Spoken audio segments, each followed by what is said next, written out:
Startup, कृषि एक उद्योग है कि इसके साथ साथ कृषि के साथ साथ किसान अन्य काम भी कर सके।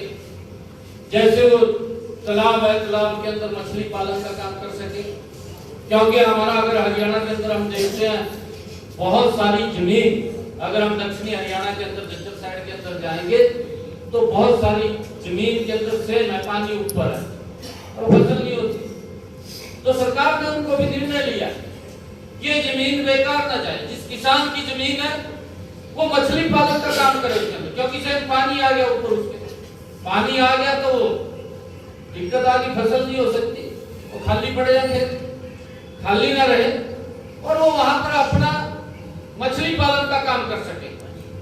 उसके लिए सरकार ने इस बजट के अंदर प्रावधान किया है कि किसान अगर अपनी कृषि के साथ पशु पालना चाहता है, डेयरी करना चाहता है, डेयरी के साथ साथ मछली पालन करना चाहता है, इसके लिए 6,000 करोड़ रुपए का वो प्रावधान इस बजट के अंदर आदरणीय प्रधानमंत्री जी ने वो रखा है।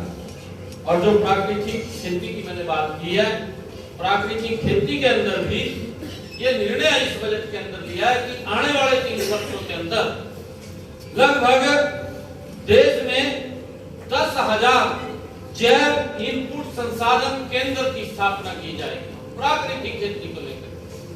और मैं एक और निवेदन करना चाहूंगा, क्योंकि जागरूक हम प्रगतिशील किसान बैठे हैं, हमारे अधिकारी भी गांव के अंदर जाते हैं। मैं नारायणगढ़ से विधायक था पीछे, तो मैंने कहा अधिकारी आए कि हमने गांव के अंदर एक एग्जीबिशन लगानी है।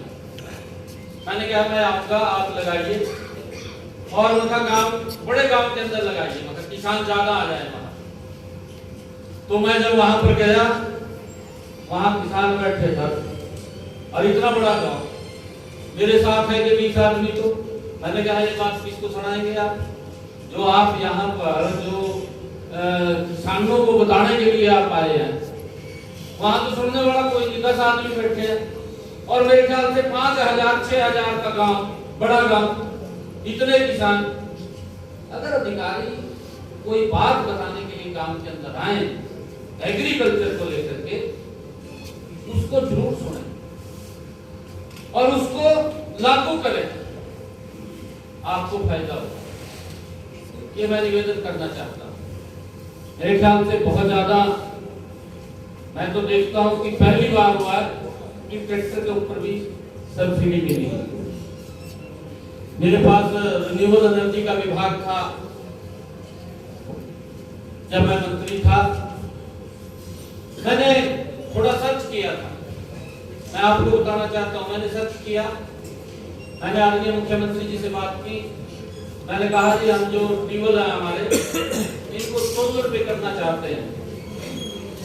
तो हमने पूरे हरियाणा का डाटा मंगवाया कि 5 HP की कितनी मोटरें चल रही।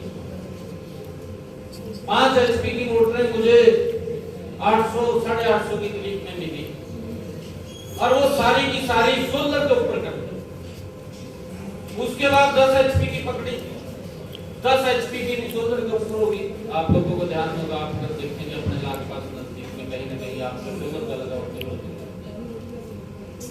और उसके ऊपर सब्सिडी दिलवाई। केंद्र में बात की, केंद्र के अंदर पीयूष गोयल जी मंत्री थे, मैं उनके पास गया और मैंने कहा जिसके ऊपर सब्सिडी दें, और उस पर सब्सिडी 45% केंद्र ने दी और 45 स्टेट ने दी, 90% दी, किसान ने 10% लगाया। और मेरे ख्याल से थोड़ा उसके अंदर कोई बढ़ोतरी हुई है। और उसका एक और काम किया कि अगर किसान ये सोलर का पैनल लगवाएगा, उसका अपने खेत के अंदर तो काम चलेगा पानी देने का, और अगर जब वो बंद रहेगा बचेगी तो उसको ग्रिड के साथ जोड़ने का भी हमने प्रावधान किया कि वो उस बिजली को ग्रिड में देगा और उसका पैसा किसान को। ये व्यवस्था हमने उसके अंदर करी, परंतु उसको हमने आगे बढ़ करके वो लेना चाहिए। एक क्योंकि टारगेट होता है, उसके अंदर एप्लीकेशन आती है।